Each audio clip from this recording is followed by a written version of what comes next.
It started after the demise of the Soviet Union. There was euphoria. We are now part of the liberal world, the democratic world, end of history. But very soon it became clear to most of the Russians that in the 90s we were treated as, at best, as junior partner, maybe not even as a partner, but as a place where the West can organize things like it wants, striking deals with oligarchs, buying resources and assets, and then probably the Americans decided that Russia is in their pocket. Boris Yeltsin, Bill Clinton, buddies, laughing, joking, but even at the end of Yeltsin's term, he started to contemplate that this was not something she wanted for Russia. And I think this was very obvious when he appointed Putin prime minister and then left earlier and blessed Putin as his successor for the elections which were coming and which Putin won. But when Putin became president, he was very much open to cooperation with the West. And he mentions about this quite regularly when he speaks with interviewers or at some international events. I was present when he met with George Bush Jr., with Obama. Well, after the meeting of NATO in Bucharest, which was followed by NATO-Russia summit meeting in 2008, when they announced that Georgia and Ukraine will be in NATO, and then they tried to sell it to, we asked why. There was lunch and Putin asked, what was the reason for this? Good question. And they said, this is something which is not obligatory. How come? Well, to start the process of joining NATO, you need a formal invitation. And this is a slogan. Ukraine and Georgia will be in NATO.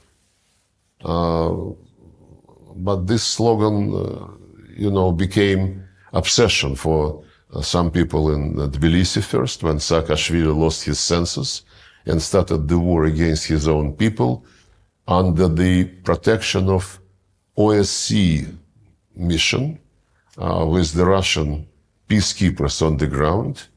And the fact that he launched this was confirmed by the European Union investigation which they launched and which concluded that he gave the order to start. And for Ukrainians, it took a bit longer. And they were cultivating this pro-Western mood. Well, pro-Western is not bad, basically. Pro-Eastern is also not bad. What is bad is that you tell people either or.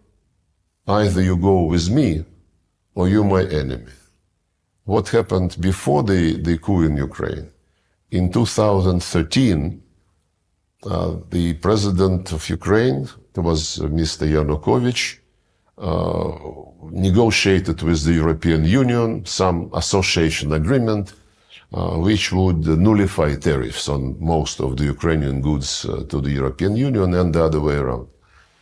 And at some point, when he was meeting with Russian counterparts, we told him, you have already, Ukraine was part of the free trade area of the Commonwealth of Independent States, no tariffs for everybody. And we, Russia, negotiated agreement with World Trade Organization for some 15, 17 years, mostly because we bargained with European Union and we achieved some protection for many of our sectors, agriculture, some others. And we explained to the Ukrainians that if you go zero in your trade with European Union, we would have to protect our customs border with you, with Ukraine. Otherwise, the zero tariff European goods would flood and would be hurting our industries, which we tried to protect and agreed for some protection. Then we suggested to the European Union, guys, Ukraine is our common neighbor. You want to have better trade with Ukraine. We want the same. Ukraine want to have markets both in Europe and in Russia. Why don't we sit three of us and discuss it like grown-ups? The head of the European Council, Commission was the Portuguese, Barroso was his name. And he responded, you know, it's none of your business what we do with Ukraine. We, for example, we, the European Union, we don't ask you to discuss with us your trade with China. Absolutely arrogant answer. And then the president of Ukraine, Yanukovych, he convened his experts, and the experts said, yes, it would be not very good if we have opened the border with European Union, but the customs border with Russia would be closed, and they would be checking, you know, what is coming, so that the Russian market is not affected. And he announced in November 2013 that he cannot sign the deal immediately, and he asked the European Union to postpone it for next year, until next year. That was the trigger for Maidan, which was immediately thrown up and ended by the coup. My point is that this either or, actually the first coup took place in 2004, when after second round of elections, the same Mr. Yanukovych won presidency, the West raised hell, and put pressure on the Constitutional Court of Ukraine to rule that there must be a third round. And the Constitution of Ukraine says 2 rounds. And the Constitutional Court, under the pressure of the West, violated the Constitution for the first time then. And pro-Western candidate was chosen. At that time, when all this was taking place and boiling, the European leaders were publicly saying, Ukrainian people must decide, are they with us or with Russia? This either or is still very much. But it is the way that big countries behave. I mean, there are certain orbits, and now it's BRICS versus NATO, US versus China. And it sounds like you're saying the Russian-Chinese alliance is permanent. Well, we are neighbors. We are neighbors. Of course. And geography is very important. But you're also neighbors with Western Europe. You're part of it, in effect. Well, through Ukraine. And the Western Europe wants to come to our borders. And there were plans that, were discussed almost openly to put British naval bases on the Sea of Azov. Crimea was eyed, dreaming about creating NATO base in Crimea, and so on and so forth. We have been very friendly with Finland, for example. Overnight, the Finns came back to early years of preparation for World War II, when they were best allies of Hitler, and all this neutrality, all this friendship, going to sauna together, playing hockey together, all this disappeared overnight. So maybe this was deep in their hearts, and the neutrality was burdening them, and niceties were burdening for them. I don't know. That's totally possible. Can you negotiate with Zelensky? You've pointed out that he has exceeded his term. He's not, democratically elected president of Ukraine anymore. So do you consider him a suitable partner for negotiations? Putin addressed this issue as well, many times. In September 2022, during the first year of the special operation, Zelensky, in his conviction that he would be dictating the terms of the situation also to the West, he signed a decree prohibiting any negotiations with Putin's government. And when during public events, after that episode, Putin is asked why Russia is not ready for negotiations, he said, don't turn it upside down. We are ready for negotiations, provided it will be based on the balance of interest tomorrow. But Zelensky signed this decree prohibiting negotiations. And for starters, why don't you tell him to cancel it publicly? This will be a signal that he wants negotiations. Instead, Zelensky invented his peace formula. Later it was additioned by victory plan. And they keep saying, we know what they say when they meet with European Union ambassadors and in other formats, they say, no deal unless the deal is on our terms. And I mentioned to you, they are planning now the second summit on the basis of this peace formula. And they don't shy away from saying, we will invite Russia to put in front of it the deal which we agreed already with the West. And when our Western colleagues sometimes say nothing about Ukraine without Ukraine, in effect, this implies that anything about Russia without Russia, because they discuss what kind of conditions we must accept. By the way, recently they already violate tacitly the concept nothing about Ukraine without Ukraine. There are passes, there are messages. They know our position. We are not playing double game. What Putin announced is the goal of our operation. It's fair. It's fully in line with the United Nations Charter. First of all, the rights, language rights, minority rights, national minority rights, religious rights, and it's fully in line with OSCE principle. There is an organization for security and cooperation in Europe which is still alive. And the summit of this organization, well, several summits of this organization clearly stated that security must be indivisible, that nobody should expand his security at the expense of security of others, and that, most important, no organization in Euro-Atlantic space shall claim dominance.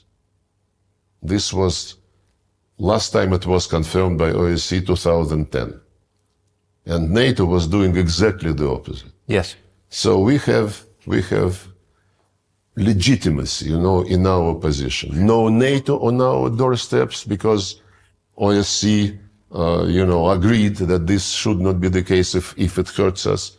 And please restore the rights of Russians. Who do you think has been making foreign policy decisions in the United States?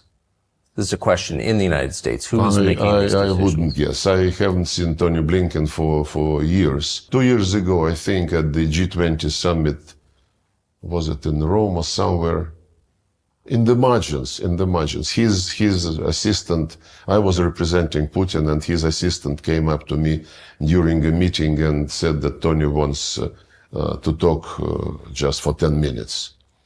I left the room, we shook hands, and he said something about the need to de-escalate and so on and so forth. I hope he is not going to be angry with me since I am disclosing this. But we were meeting in front of many people present in the room. And I said, we don't want to escalate. You want to inflict strategic defeat upon Russia. He said, no. It is not strategic defeat globally. It is only in Ukraine. You've not spoken to him since? No. Have you spoken to any officials in the Biden administration since then? I don't want to ruin their career. But have you had meaningful conversations? No. Not at all. No, when I met in international events, one or another person whom I know, an American, I mean. Yeah. Some of them say hello, some of them exchange few words, but I never impose myself. Because but nothing meaningful behind the scenes. It's becoming contagious, when they see, when somebody sees an American talking to me or a European talking to me. Europeans are running away when they see me. During the last G20 meeting, it was ridiculous. Grown-up people, mature people, they behave like kids, so childish, unbelievable. So you said that when in 2016 in December, the Obama administration left a bunch of bombs basically for the incoming Trump administration. In the last month since the election, you have all sorts of things going on politically in bordering states in this region, that, in Georgia and Belarus, in Romania, and then, of course, most dramatically in Syria, you have turmoil. Does this seem like part of an effort by the United States to make the resolution more difficult? There is nothing new, frankly, because the U.S. Historically, in foreign policy, was motivated by making some trouble and then to see if they can fish in the muddy water. Iraqi aggression, Libyan adventure, ruining the state, basically. Fleeing from Afghanistan, now trying to get back through the back door, using the United Nations, to organize some event where the US can be present, in spite of the fact that they left Afghanistan in very bad shape and arrested money, don't want to give it back. I think this is, if you analyze the American foreign policy steps, adventures, most of them is the right word. That's the pattern. They create some trouble and then they see how to use it. In Georgia, the OSCE monitors elections. When it used to monitor elections in Russia, they would always be very negative. And on other countries as well, Belarus, Kazakhstan. This time in Georgia, the monitoring mission of OSCE presented a positive report. And it is being ignored. So when you need endorsement of the procedures, you do it when you like the results of the election. If you don't like the results of elections, you ignore it. It's like when the United States and other Western countries recognized unilateral declaration of independence of Kosovo, they said this is the self-determination being implemented. When a few years later, and there was no referendum in Kosovo, unilateral declaration of independence. By the way, after that, the Serbs approached International Court of Justice which ruled that, well, normally they are not very specific, in their judgment, but they ruled that unilateral, or rather, when part of a territory declares independence, it is not necessarily to be agreed with the central authorities.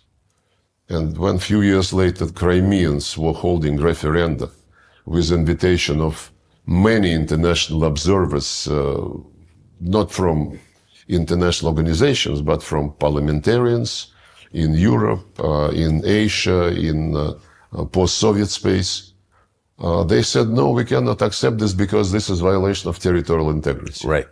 You pick and choose. The UN Charter is not a menu. You have to respect it in all its entirety. So who's paying the rebels who've taken parts of Aleppo? Is the Assad government in danger of falling? What is happening exactly in your view in Syria? Well, we had a deal when this crisis started, and we are organized the Astana process of Russia, Turkey, and Iran. We meet regularly, and another meeting is being planned before the end of the year or early next year to discuss the situation on the ground. And the rules of the game is to help Syrians to come to terms with each other and to prevent separatist trends from getting strong. That's what the Americans are doing in the east of Syria when they groom some Kurdish separatists using the profits from oil and grain, salt, the resources which they occupy. This Astana format is a useful combination of players, if you wish, and we are very much concerned. After this happened with Aleppo and surroundings, I had a conversation with the Turkish Minister of Foreign Affairs and with Iranian colleague. We agreed to try to meet this week. Did you see it coming? Hopefully in Doha, in the margins of this international conference.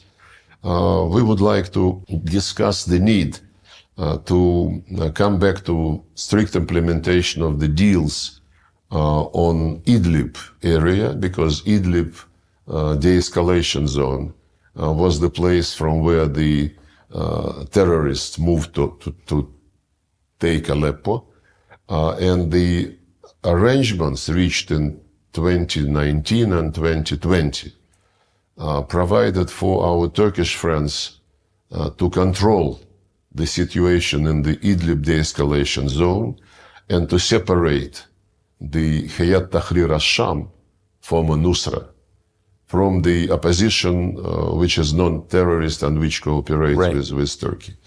Apparently, it is not yet the. And another deal was the opening of M5 route from Damascus to Aleppo, which is also now taken completely by the terrorists. So we as ministers of foreign affairs would discuss the situation, hopefully, this coming Friday, and the military of all three countries and the security people are in contact with each other. But the Islamist groups, the terrorists you just described, who is backing them? Well, we have some information, and we would like to discuss with all our partners in this process the way to cut the channels of financing and arming them. The information which is being floated, and it's in the public domain, mentions the Americans, the Brits, among others. Some people say that Israel is interested in making this situation aggravate so that Gaza is not under very close scrutiny. It's a complicated game. Many actors are involved, and I hope that the contacts which we are planning for this week will help stabilize the situation. What do you think of Donald Trump? I met him several times when he was having meetings with Putin, and when he received me twice, I think, in the Oval Office when I was visiting for bilateral talks. Well, I think he's a very strong person, a person who wants results, who doesn't like procrastination on anything. And this is my impression. He's very friendly in, discussions, but this does not mean that that he is pro-Russian, as some people try to present him. The amount of sanctions we received under the Trump administration was very, very, very big. And we respect any choice which is made by the people when they vote. We respect the choice of American people, and we are open, as Putin said, we are open to contacts with, we have been open all along with the current administration. And we hope that when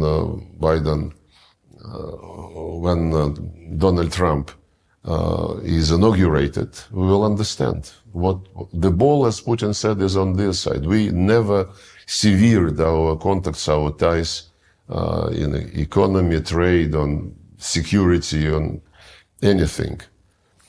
And my final question is, how sincerely worried are you about an escalation in conflict between Russia and the United States, knowing what you do? Well, we started with this question, more or less. It seems the central question. Yes, and the Europeans say that it's not, they whisper to each other that it is not for Zelensky to dictate the terms of the deal, it's for the US and Russia. I don't think we should be presenting our relations as, two guys decide for everybody. Not at all. It is not our style. We prefer the manners which dominate in BRICS, in Shanghai Cooperation Organization, where the UN Charter principle of sovereign equality of states is really embodied. The US is not used to respect sovereign equality of states. The United States, when they say we cannot allow Russia to win on Ukraine because this would undermine our rules-based world order. And rules-based world order is American domination. Now, by the way, NATO, at least under Biden administration, is eyeing the entire Eurasian continent. Indian, Pacific strategies, South China Sea, East China Sea is already on NATO agenda. NATO is moving infrastructure there. AUKUS, building Quartet Indo-Pacific 4, they call it. Japan, Australia, New Zealand, South Korea. US, South Korea, and Japan are building military alliance with some nuclear components. So, and Stoltenberg, the former Secretary General of NATO, said last year after the summit, which he said, Euro-Atlantic security is indivisible from Indo-Pacific security. When he was asked, does it mean that you go beyond territorial defense? No, it doesn't go beyond territorial defense, but to defend our territory, we need to be present there. This element of preemption is more and more present. But with the United States, we don't want war with anybody. And as I said, 5 nuclear states declared at the top level in January 2022 that we don't want confrontation with each other and that we shall respect each other's security interests and concerns. And it also stated nuclear war can never be won, and therefore nuclear war is not possible. And the same was reiterated bilaterally between Russia and the United States, Putin, Biden, when they met in 21 in Geneva in June. Basically, they reproduced the statement by Reagan and Gorbachev of 1987, I think, no nuclear war. And this is absolutely in our vital interest, and I hope that this is also in vital interest of the United States. I say so because some time ago, Mr. Kirby, who is White House communications coordinator or whatever, he was answering questions, and about escalation and about possibility of nuclear weapons being employed. And he said, oh, no, we don't want escalation because then if there is some nuclear element, then our European allies would suffer. So even mentally, he excludes that the United States can suffer. And this is something which makes the situation a bit risky. It might, if this mentality prevails, then some reckless steps could be taken, and this is bad.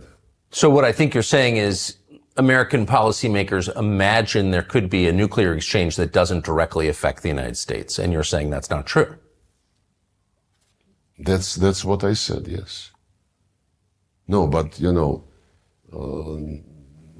professionals in deterrence, nuclear deterrence policy, they know very well that it's a very dangerous game. And to speak about a limited exchange of nuclear strikes is an invitation to disaster, which we don't want to happen. Mr. Lavrov, thank you very much. Thank you.